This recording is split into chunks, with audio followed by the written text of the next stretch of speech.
All right, now let's look at how this three-part soul connects with the three different kinds of citizens, or you wouldn't call them citizens, but the people that live in Plato's Republic.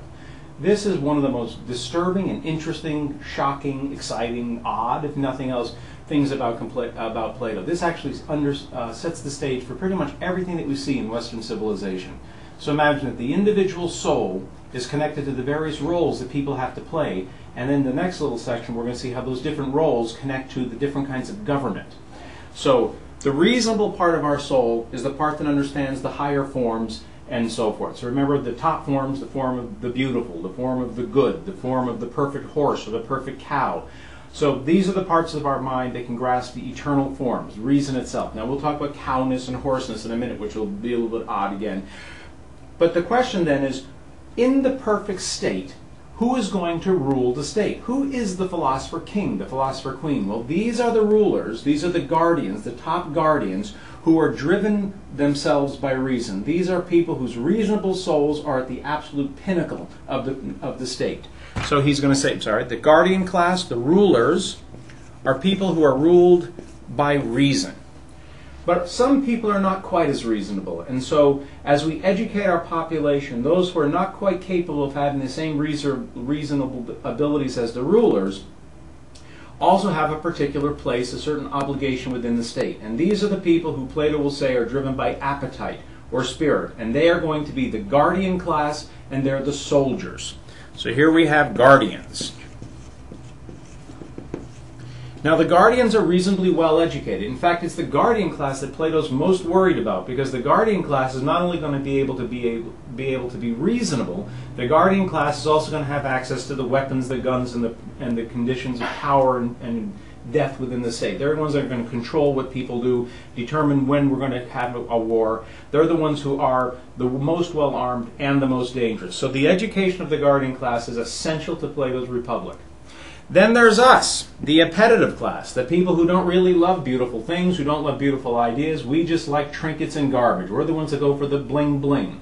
And he says that we are a class of people that we think we want to rule, but we really should never rule. And we are the workers. Now, how do you get people to follow the different jobs they've been given? And this is where Plato tells what he calls the golden lie, essentially the ultimate myth. This is going to be a story that you have to use to lie to the state to make the people fall in line. This is what we think of when we think of a state-sponsored religion. So what is the religion that's going to make each of us hold on to our duties, our obligations? And he says, well, here's a story. Imagine that the day when Mother Earth gave birth to you, she put into each of our souls a different metal. Some of us, she put gold in our souls, and those are those of us who will be the rulers. They have gold souls.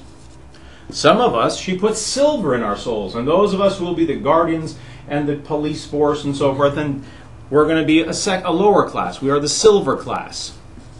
But still, the silver class has to be reasonably well educated. But some of us have no higher metals in our souls at all. Our souls are composed merely of iron and bronze. And bronze is the least the least valuable metal. So iron and bronze, that's us.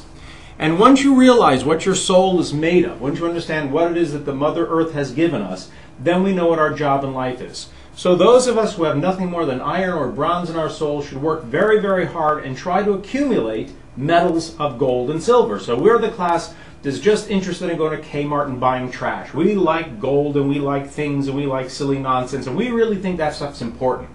However, the ruling classes, the guardians and the higher rulers, the rulers of all, the philosopher queens and kings, those people are never allowed to own any gold or any silver. And Plato says if a guardian is found to own even one single silver spoon, that guardian will be banished from the republic. And if he tries to come back in, he'll be killed.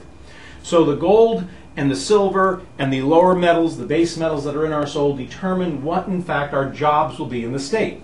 And so he has sort of the ultimate high-stakes testing. All children will be looked at to see if we can determine what's the value of their soul. Some children who are born to working class people may turn out to be pretty smart, in which case they'll be taken away from their parents and raised by the state. And they will initially get the education of the guardians, and then if by the age of 50 they have demonstrated that they're really wise and really smart, they can become the rulers of the state. So now you have not only a three-part soul, but you have different kinds of jobs that are dependent upon the kind of soul that the gods have favored you with. In other words, what you have as a soul will determine your job in life. All right? Back after this.